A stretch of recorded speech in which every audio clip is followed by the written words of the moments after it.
The gentleman from Texas, Mr. Weber, is recognized. Thank you, Chairman, and thank you, Dr. Brothers.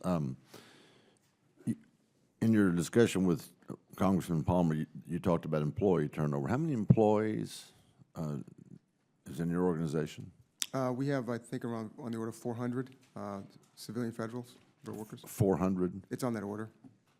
And you talked about turnover, and you said you didn't see it as an issue, and you've been there since 2014, is that right? 2013. 2013, okay. What was the rate of turnover before you got there? Are you able to look at those two comparison numbers? I can. I don't have the numbers off the top of my head. I'll be glad to get them back to you, though. Okay. So have you taken a look at what they were historically before you got there, and then when you got there, and compared those to other agencies? I don't have I don't have those numbers. I do know that since I've been there, the turnover has dropped. We can get you those numbers, though. Either that's a good thing, or you've made it a lot easier on them. I'm not sure. So, and do you categorize in your research? Well, let me do it this way. The mission statement says that y'all's mission is to improve Homeland Security by working with partners to provide state-of-the-art technology and solutions that help them to achieve their missions, quote, end quote. Have you taken a look at that statement and decided in your matrix, a measurable matrix to, number one, improve, number two, who all your partners are, number three, what is state-of-the-art technology and solutions? Number four, what are their missions?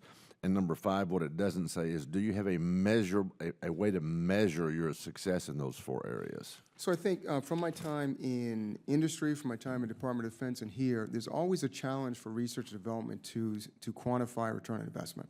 That said, I understand the need for the committee to understand what kind of metrics we can have for success. I do understand that.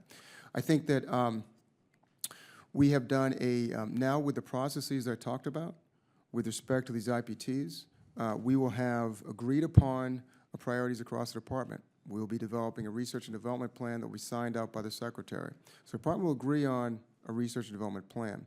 Then the question is, how do we actually achieve those solutions? So I think that then you start measuring our success based on how we start closing those gaps that would determine the capabilities from the IPTs.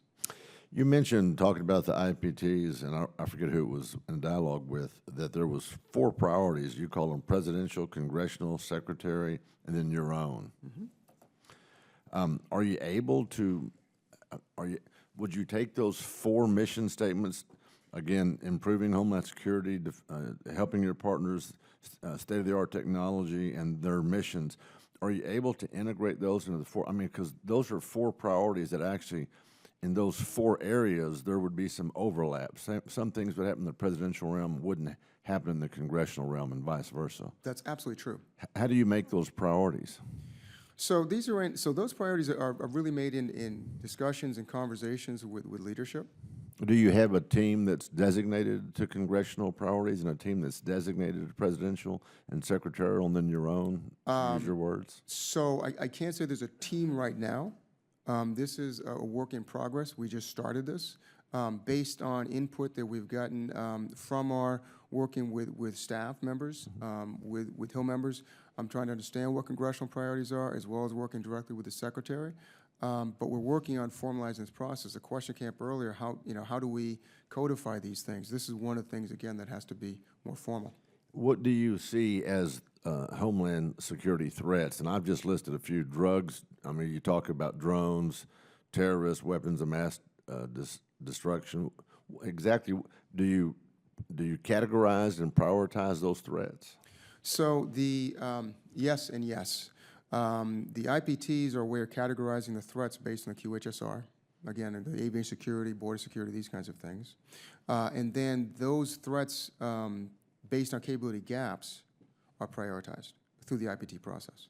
And they're prioritized through discussions in partnership with our operational components. Okay, well, obviously, we wish you all the success, and we want to make sure that you get your job done. Is there a mechanism in place where you, once you, in the process of achieving that success, you can share that with states, especially and particularly the border states? Yes. And so you have that mechanism in place already? So there's a mechanism in place right now with our first responders group. The first responders group right now, it's publicly available information on what some of the capability gaps are. So that's available. And that's the goal for the other IPTs as well. Okay, Mr. Chairman, I yield back. Thank you.